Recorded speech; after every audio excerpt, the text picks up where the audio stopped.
ડેડિયાપાડાના ધારાસભ્ય ચૈતર વસાવાના જામીન અરજીને લઈને આજે નર્મદા જિલ્લા કોર્ટ દ્વારા ચુકાદો આપવામાં આવશે।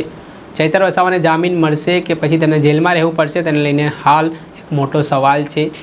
બપોરના સમયે જિલ્લા કોર્ટ દ્વારા આ મામલે મહત્વપૂર્ણ ચુકાદો સંભળાવવામાં આવશે ત્યારે શું દલીલો થઈ હતી ને શું ચર્ચાઓ જોવા મળશે વિગતે વાત કરીએ।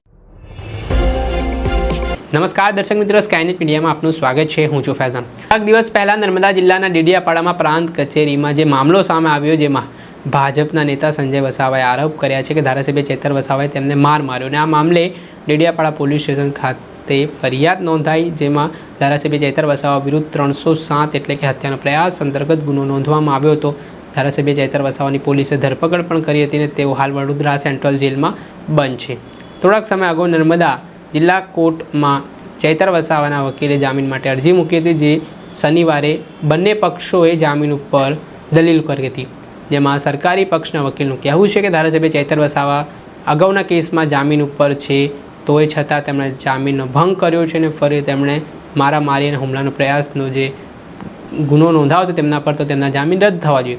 ત્યારે બીજી તરફ ધારાસભ્ય ચૈતર વસાવાના વકીલનું કહેવું છે કે ધારાસભ્ય પોતાના વિસ્તારમાં એટીવીડીના કામમાં ગયા હતા, દરમિયાન જે તેમના પ્રશ્નો હતા તે પ્રશ્ન લઈને તેઓ જવાબ માંગી રહ્યા હતા, ત્યારે તેમના અવાજ દબાવવા માટે તેમના પર ખોટી 307ની કલમો ઊભી કરીને તેમને ઉપર ઉપજાવી કાઢેલી કલમો લગાવવામાં આવીને કેવી રીતે તેમના મત વિસ્તારનું કામ પ્રભાવિત થાય તે માટેના પ્રયાસો કરવામાં આવ્યા। ત્યારે બંને પક્ષોએ પોતપોતાની દલીલો મૂકી નર્મદા જિલ્લા કોર્ટે દલીલો સાંભળીને સોમવાર સુધી ચુકાદો અનામત રાખવા માટે વાત કરવામાં આવીને આજે સોમવારનો દિવસ બપોરના સમયે ધારાસભ્ય ચૈતર વસાવાના જામીન ઉપર મહત્વની સુનાવણી થશે। ચુકાદો આવશે કે ધારાસભ્ય ચૈતર વસાવાને જામીન આપવા છે કે હજી તેમને જેલમાં રાખવા છે। ખૂબ જ નિર્ણાયક દિવસ આ માનવામાં આવી રહ્યો છે। ધારાસભ્ય ચૈતર વસાવાના સમર્થકો પણ જેલ કોર્ટ બહાર રાહ જોઈને બેઠા છે। ત્યારે હવે શું ચુકાદો આવે છે, નર્મદા જિલ્લા કોર્ટ દ્વારા શું નિર્ણય લેવામાં આવે છે, તે હવે આગામી થોડીક જ કલાકોમાં ખબર પડશે।